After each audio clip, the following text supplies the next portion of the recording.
नमस्कार बच्चों, स्वागत है आपका मेरे YouTube चैनल पर। पिछली वीडियो में हमने कर लिया था उर्वरक और खाद। अब हम करते हैं आगे। आगे आपका आता है सिंचाई। सिंचाई क्या होता है? सिंचाई होता है विभिन्न अंतराल पर खेत में जल देना, जो होता है वो सिंचाई होता है। मैंने अंडरलाइन कर दिया है, आप देख सकते हो।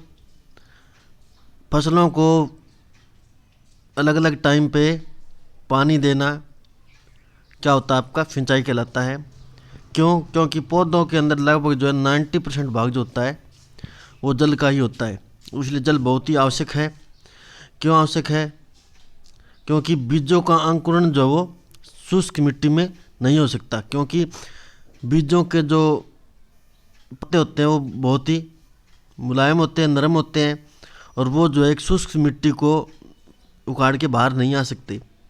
इसलिए हम पानी देते हैं ताकि आपकी मिट्टी में नमी आ जाए, नरम हो जाए, और वो बीज जो है वो उस मिट्टी को तोड़ के बाहर निकल आए और आपका बाद में बड़ा पौधा बन जाए।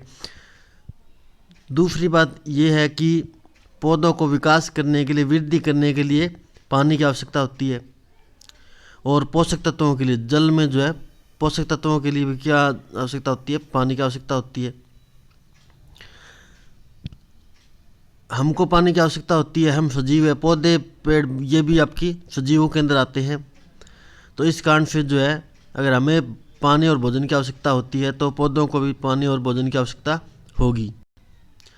जिस तरह से हमें गर्मी के अंदर ज़्यादा प्यास लगती है, ज़्यादा पानी पीते हैं, और सर्दियों के अंदर कम प्यास लगती है, कम पानी पीते हैं, उसी तरह से पौधे भी जो है अलग अलग मौसम में इनको अलग अलग पानी की आवश्यकता होती है। गर्मी के अंदर पौधों को ज़्यादा पानी की आवश्यकता होती है, सर्दी में कम पानी की आवश्यकता होती है। एक कारण और है कि जो पौधे की पत्तियां होती है उन पे जो सूर्य की गर्मी पड़ती है तो उससे जो पानी होता है वो वाष्पीकृत होकर उड़ता रहता है, जिस कारण से पौधों के अंदर पानी की कमी आ जाती है। उस पानी की कमी को पूरा करने के लिए किसकी आवश्यकता होती है? जल की आवश्यकता होती है। और जल की आवश्यकता को पूरा करने के लिए हमें क्या करना पड़ता है? सिंचाई करनी पड़ती है। फिर आपका आता है सिंचाई के स्रोत। सिंचाई के क्या क्या स्रोत हैं? स्रोत मतलब हम कहाँ कहाँ से पानी प्राप्त कर सकते हैं, वो आपके स्रोत के अंदर आते हैं।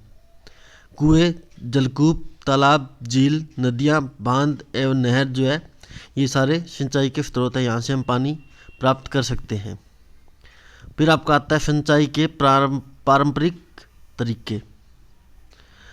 सिंचाई के पारंपरिक तरीकों का मतलब क्या है? जो पीछे से चले आ रहे हैं या फिर जो पहले लोग जो है वो सिंचाई के लिए जो है इस्तेमाल करते थे, वो आपके सिंचाई के पारंपरिक तरीके हैं। जैसे ये आपके जो है इसमें एग्जांपल दिखा रखा है।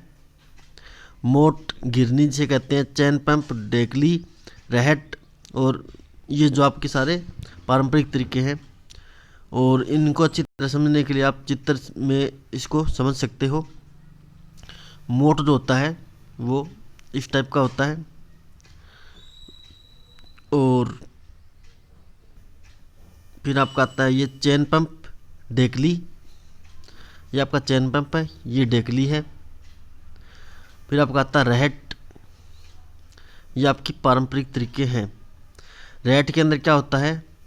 इसके अंदर हम जो है मवेशियों का इस्तेमाल करते हैं, बैल का या ऊँट का इस्तेमाल करते हैं, ठीक है। ये लकड़ी के सारे जो इसको घुमाता है उससे आपका जो है पानी बाहर आता है कुएं से। ये तीनों चारों जो भी आपके तरीके हैं वो धरती से, जो कुएं से जल निकालने के तरीके हैं, पारंपरिक तरीके जिसे कहते हैं। अब आपका आता है आधुनिक तरीके, आधुनिक सिंचाई की विधियाँ। आधुनिक तरीके सिंचाई किस तरह की जा सकती है? वो है आपका पहला आपका छिड़काव तंत्र। छिड़काव तंत्र क्या होता है?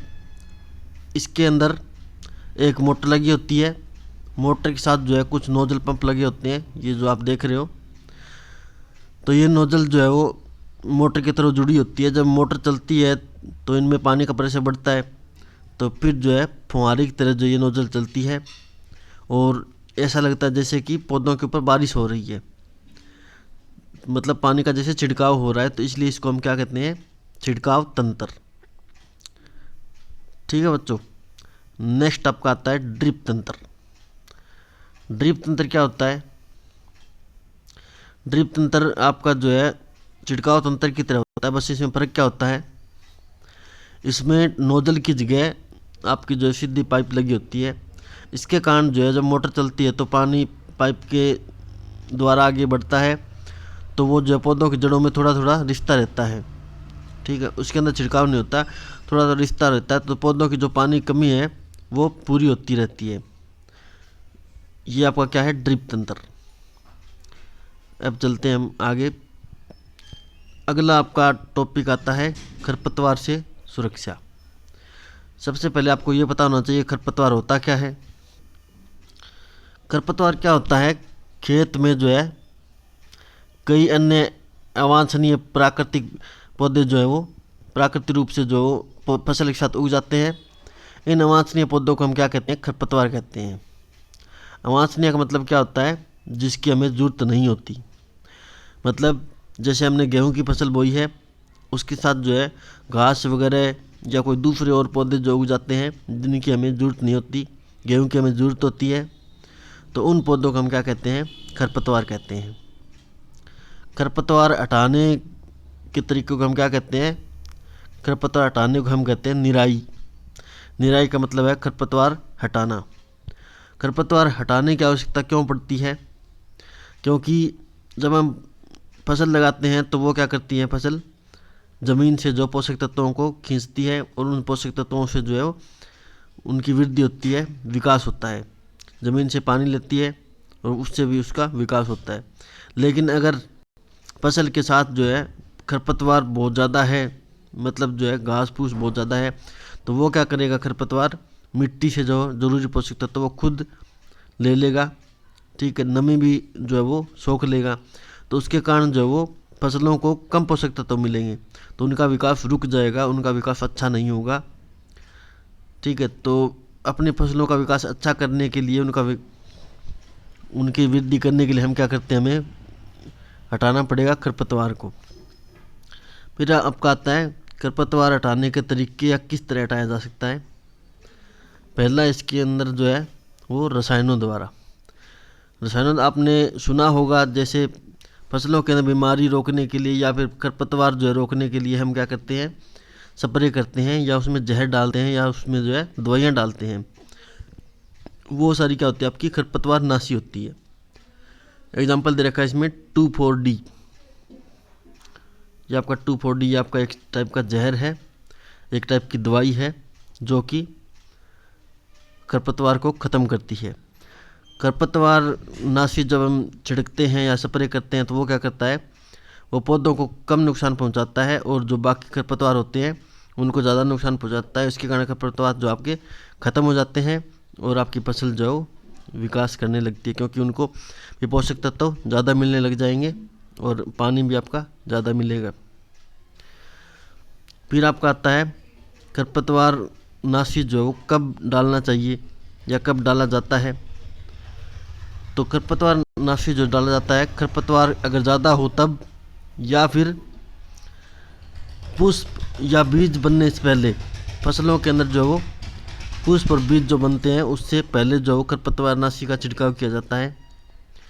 और खरपतवार नाशी जो है वो पौधों को ख़त्म करता है, नुकसान पहुंचाता है, इसलिए वो छिड़कने वाले के ऊपर भी नुकसान कर सकता है।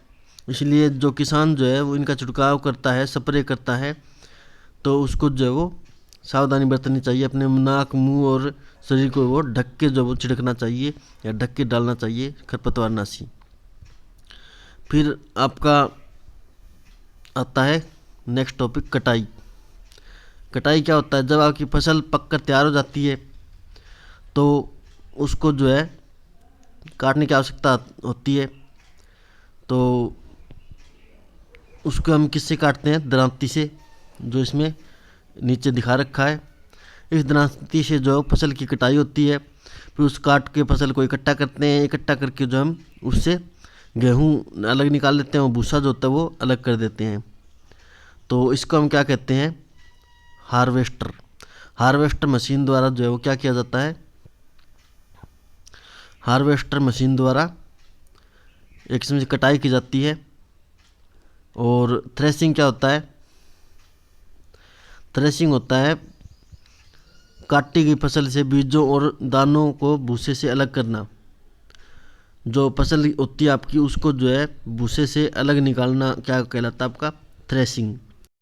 अगर आप एक किसानी परिवार से हो तो आपने देखा होगा खेतों के अंदर जो थ्रेशर लगे होते हैं, मशीनें लगी होती है जो क्या करती है आपका चारा अलग निकाल देती है जिसको, और दाने अलग निकाल देती है, तो वो आपका थ्रेशिंग होता है। और यह कार्य हम कंबाइन से भी कर सकते हैं। कंबाइन क्या होती है? एक बड़ी मशीन होती है, ये जो इसमें दिखा रखा है, वो जो है डायरेक्ट जो है अपने आप सीधी काटती है और काट के जो उनसे दाने जो अलग कर देती है। ठीक है, यहाँ पे ये तो हो गया बड़े खेत वालों के काम। जो अमीर आदमी है वो इस टाइप के मशीनों से काम ले सकता है, लेकिन छोटे किसान कैसे जो है उनको अलग करते हैं दानों को? तो छोटे खेत वाले किसान जो है वो फटक कर जो है वो दानों को अलग करते हैं। कैसे करते हैं? फटक कर। तो इस क्रिया को हम क्या कहते हैं? विनोइंग। फटक कर दानों और भूसों को अलग करना क्या कहलाता है आपका? विनोइंग कहलाता है। फिर आपका आता है नीचे, आप इसके अंदर चित्र के अंदर देख सकते हो विनोइंग मशीन। विनोइंग मशीन क्या करती है? ये आपके दानों को अलग करती है, जो भूसे को अलग निकाल देती है। घर पे आपने देखा होगा जब हम गेहूं को ऊपर से डालते हैं तो जो हल्के पदार्थ होते हैं, जो हल्के भूसा होता है उसके साथ वो उड़ के दूर चला जाता है और गेहूं जो वो साफ अलग निकल जाता है। तो इसको विनोइंग कहते हैं। फिर आपका आता है आगे नेक्स्ट टॉपिक, भंडारण। भंडारण क्या होता है? आपने सिंचाई कर दी, ठीक है, फसल बो दी, उसके बाद खरपतवार हुआ वो निकाल दिया, फिर आपकी फसल पक गई, फसल को काट लिया। काटने के बाद जो वो आपकी फसल जो दाने अलग निकल गए, ठीक है, भूसा अलग हो गया। अब उन दानों को खराब होने से बचाने के लिए हम क्या करेंगे? उसका भंडारण करेंगे। किसी ऐसी अच्छी जगह रखेंगे जिससे कि वो खराब ना हो, या फिर जो है चूहे या सूक्ष्म जीव कीट जो उनको खराब ना कर सके। तो एक अच्छी जगह पे जो उसको रखना क्या होता है आपका? भंडारण होता है। जो हम फसल निकालते हैं वो उसके अंदर जो है नमी होती है थोड़ी बहुत, तो उस नमी को ख़त्म करने के लिए पहले जो हमें फसल को सुखाना पड़ता है। फिर सुखाने के बाद जो है हम उसका भंडारण करते हैं, क्योंकि अगर नमी होगी तो बीज जो आपके जल्दी ख़राब हो जाएंगे और उनके अंदर जो फंगस वगैरह जो लग सकती है। और साथ में जो है इस तरह के बोरों में या इस तरह से जगह पे हम उसको रखना पड़ेगा फसल को, जिससे उसको कीट या चूहे जो उसको ख़राब ना कर सके। ठीक है, और बीजों का बड़े पैमाने पर जो है इस तरह से भंडारण कहाँ पे किया जाता है? साइलों में। क्या कहता है? बीजों का बड़े पैमाने का भंडारण क्या कहलाता है? साइलो। और कहाँ पर किया जाता है? भंडार गृहों के अंदर जो उनका भंडारण किया जाता है। ठीक है, देखो ये दिखा रखा है इसके अंदर आपका चित्र के अंदर साइलो। तो इसके अंदर जो आपका भंडार करके हम रखते हैं।